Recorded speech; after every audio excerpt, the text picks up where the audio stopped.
यह कहानी है एक डरावनी रात की। किसी गांव में बंटी नाम का एक लड़का रहता था। वह परीक्षा देने के लिए गुजरात जा रहा था। पूरे 15 घंटे के बाद वह गुजरात पहुंच गया था। ठंडी का दिन था। वहां चारों तरफ से कोहरा छाया हुआ था। आमने सामने भी कोई नहीं दिख रहा था। परीक्षा अगले दिन थी, इसलिए बंटी ने किसी होटल में रहने का सोचा। रात बहुत हो गई थी और कहीं भी उसे उसके बजट में सस्ता होटल नहीं मिल रहा था। काफी ढूंढने के बाद उसे एक सस्ता होटल मिल गया। बंटी ने उस होटल में एक कमरा बुक करवाया और जब वह कमरे में गया तो देखा कि कमरे के चारों तरफ जाले लगे हुए थे। ऐसा लग रहा था कि यह कमरा काफी सालों से बंद पड़ा था और कमरे के अंदर का माहौल एकदम डरावना और सुनसान लग रहा था।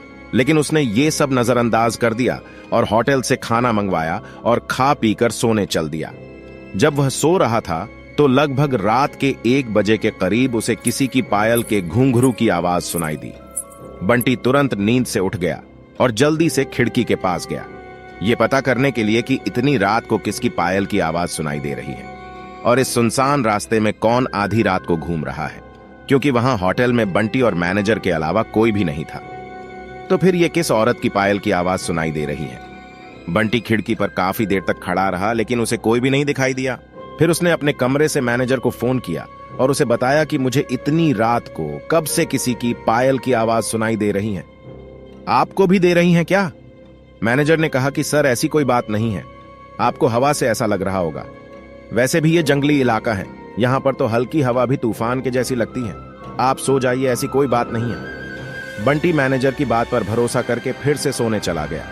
कुछ देर बाद उसे दोबारा वही पायल की आवाज पहले से भी ज्यादा तेज सुनाई देने लगी।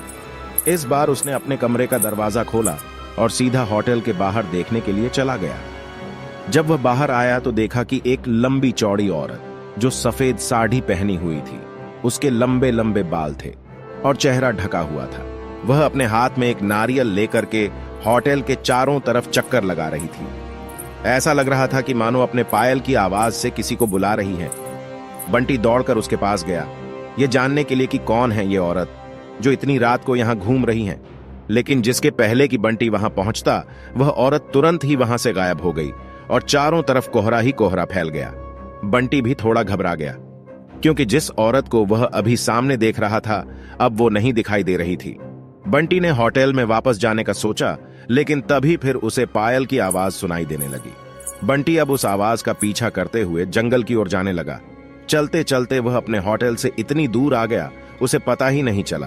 फिर उसने उस घने जंगल में कुछ ऐसा देखा कि उसका दिल दहल गया। उसने देखा कि उस औरत ने एक पीपल के पेड़ के नीचे 5-6 लाश रखी हुई है और बारी बारी से एक एक को नोच नोच कर खा रही थी। उसका मुंह खून से लथपथ था और चेहरा भी एकदम डरावना था। बंटी ने जब यह सब देखा तो उसके पांव तले जमीन खिसक गई। ये सब नजारा देखते ही उसे डर के साथ साथ रोना भी आने लगा, क्योंकि उसको लग रहा था कि वह चुड़ैल अब मुझे भी मार देगी। लेकिन उसने हिम्मत से काम लिया और हनुमान चालीसा पढ़ते पढ़ते धीरे से वहां से भाग गया, ताकि वह चुड़ैल उसे देख न ले। लेकिन चुड़ैल तो चुड़ैल होती है। बंटी जैसे ही वहां से भाग रहा था, वो चुड़ैल अचानक उसके सामने आ गई और उसे इशारों से अपने अड्डे पर ले जाने लगी, जहां पर उसने लाशें रखी थी। बंटी हनुमान जी जाप करके इतनी तेजी से वहां से भागा कि मानो जैसे उसके अंदर किसी की शक्ति आ गई हो। भागते भागते सीधा वह अपने होटल वापस आ गया। वहां थोड़ी देर रुका तो उसे एक आदमी दिखाई दिया। उसे देखकर ऐसा लग रहा था कि यह अच्छा आदमी है। वह बंटी के पास आकर बोला, अरे भाई, क्या हुआ तुम्हें? इतना डरे हुए क्यों हो? बंटी ने सारा किस्सा उस आदमी को कह सुनाया। तब उस आदमी ने बताया कि भाई, तुम बहुत किस्मत वाले हो कि आज तुम बच गए। वो चुड़ैल किसी को भी नहीं छोड़ती। और तुम इस होटल में क्या कर रहे हो? इसको तो बंद हुए काफी साल हो गए। बंटी ने जब उस आदमी से इतना सुना तो उसके रोंगटे खड़े हो गए। डर के मारे उसके पसीने निकलने लगे। फिर वह आदमी बताने लगा कि इसी होटल में बहुत साल पहले एक लड़की के साथ 4-5 लड़कों ने रेप किया और उसे बेरहमी से मार दिया था। और इसके बाद इस होटल पर पुलिस का छापा पड़ा, तब से यह होटल बंद है। वही लड़की अब चुड़ैल बनकर घूम रही है और जो भी रात के समय में इस रास्ते से गुजरता है, सबको अपने कब्जे में कर लेती है और मार देती है। बंटी ने जब उस आदमी की पूरी बात सुनी तो वह बहुत जोर जोर से रोने लगा, ये सोचकर कि आज मैं मर जाता।